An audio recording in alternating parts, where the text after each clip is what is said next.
بہت سے منزلیں ہوں گی، بہت سے کارواں ہوں گے، بہت سے منزلیں ہوں گی، بہت سے کارواں ہوں گے، بہارے پھر بھی آئیں گے، نہ جانے ہم کہاں ہوں گے۔ اسلامی چینل کے چاہنے والوں کو قدرت اللہ مروت کی جانب سے السلام علیکم۔ ناظرین محترم، آج ہم آپ کو ان دو فرشتوں سے ملوانے جا رہے ہیں جو کہ ایک طویل عرصے سے ایک کنویں میں لٹکے اپنے گناہوں کی سزا بھگت رہے ہیں اور قیامت تک جو ہے ان کا مقدر ہے۔ ناظرین گرامی، ہاروت و ماروت دو فرشتوں کے بارے میں اللہ رب العزت نے قرآن مجید کی سورۃ البقرہ میں بھی ذکر فرمایا، جبکہ مختلف احادیث بھی اس واقعے کی سچائی کی گواہی دیتی ہے۔ جبکہ مسلمان محققین میں حافظ ابن کثیر، علامہ سیوطی اور ابن حجر عسقلانی نے بھی اس سر حاصل بحث کی ہے، جس کے اختیار کے مطابق ایک دفعہ اللہ رب العزت نے فرشتوں کے لیے زمین اور آسمان کے درمیان پردے ہٹا دیے، اور فرشتوں نے دیکھا کہ اولاد آدم بدترین گناہوں میں مبتلا ہے، جس پر فرشتوں نے عرض کیا کہ مالک، یہ مخلوق تیری نیابت کا حق ادا نہیں کر رہی ہے، جبکہ ان گناہوں کی پاداش میں آپ کی کوئی گرفت بھی سامنے نہیں آئی۔ جس پر خالق کائنات نے فرمایا کہ تم میرے سامنے رہتے ہو، جبکہ میرے اور انسانوں کے درمیان ایک حجاب ہے، اور ان میں نفس پرستی کا مادہ رکھا گیا، جس کی بدولت ان سے گناہ سرزد ہوتے ہیں۔ فرشتوں کے مطمئن نہ ہونے پر مالک کائنات نے فرمایا کہ اچھا، تم اپنوں میں سے سب سے زیادہ عابد و زاہد اور پرہیزگار دو فرشتوں کا انتخاب کرو،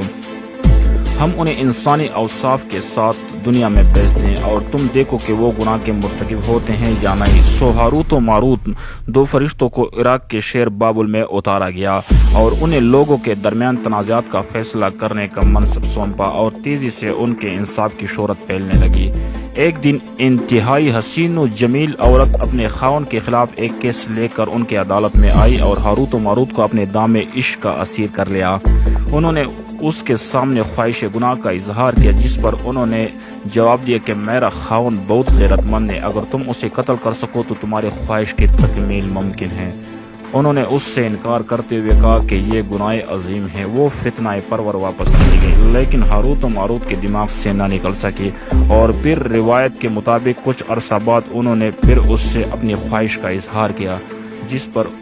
انہوں نے 4 شرطیں رکھی: شراب نوشی، خاوند کا قتل، بت کو سجدہ کرنا اور اسم اعظم کو اس تک منتقل کرنا جس کو پڑھنے کے بعد وہ آسمان پر پہنچ جاتے تھے۔ ان دونوں نے سوچا کہ باقی 3 عظیم گناہوں کے مقابلے میں شراب نوشی قدر ہلکا جرم ہے، جو کہ بدقسمتی سے وہ کر گزرے، جبکہ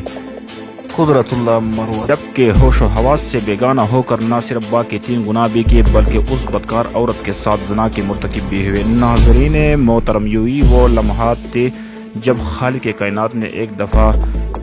پھر درمیانی پردہ ہٹاتے فرشتوں کو ہاروت و ماروت کے اس عمل بد کو دیکھنے کی اجازت دی، جس پر فرشتے نہ صرف حیران رہ گئے بلکہ عرض کی، جس کا مفہوم یہ ہے: الہی، انسان واقعی قابل احترام ہے اور یہ اپنی کمزور فطرت کی بدولت گناہ کا مرتکب ہوتا ہے۔ اور ایک روایت کے مطابق فرشتے آج بھی انسانوں کی مغفرت کے لیے دعا کرتے ہیں۔ اس میں اعظم سیکھنے کے بعد وہ بدکار عورت جس کے حسن کو حضرت علی رضی اللہ تعالیٰ عنہ نے زورہ ستارے سے تشبیہ دی ہے، اس میں اعظم کی مدد سے ہاروت و ماروت کے ساتھ آسمان کی طرف روانہ ہوئی،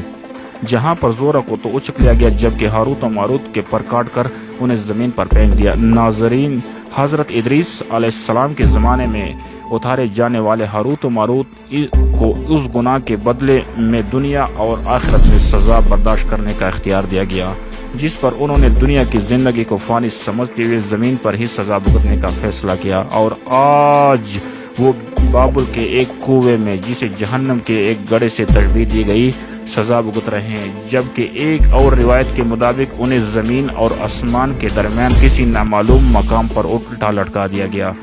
اسلامی چینل کے چاہنے والوں، ویڈیو پسند آنے کی صورت میں دوستوں کے ساتھ شیئر کریں اور ہمیں اپنے آراء سے بھی ضرور آگاہ کریں۔ والسلام۔ بہت سے منزلیں ہوں گی، بہت سے کارواں ہوں گے، بہت سے منزلیں ہوں گی، بہت سے کارواں